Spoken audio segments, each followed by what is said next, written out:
67 కోట్ల మంది వానరులు మహావీరులైనటువంటి వారు రామలక్ష్మణులతో కలిపి పడిపోయాడు. ఒక్క వానరుడు యుద్ధభూమిలో లేచి తిరుగుతున్నవాడు లేడు. ఇంద్రజిత్ శక్తి తెలుసు కాబట్టి విభీషణుడు వెళ్ళిపోయాడు, దొరకలేదు.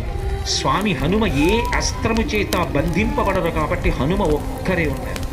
అందరిలో పెద్దవాడు, బ్రహ్మ యొక్క అంశలో వచ్చినవాడు, జాంబవంతుడు నేల మీద పడిపోయి ఉన్నాడు.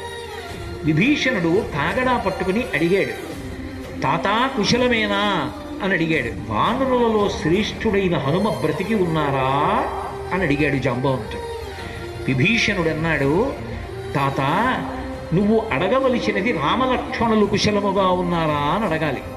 హనుమ కుశలముగా ఉన్నారా అని అడిగారేం తాత అని అడిగారు.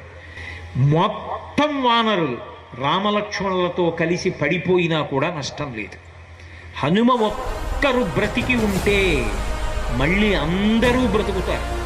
అందరూ బ్రతికి ఉన్నా హనుమ ఒక్కరు పడిపోతే బ్రతికి ఉన్న వీళ్ళందరూ పడిపోతారు. అందుకే నేను హనుమ బ్రతికి ఉన్నారా అని అడుగుతున్నాను.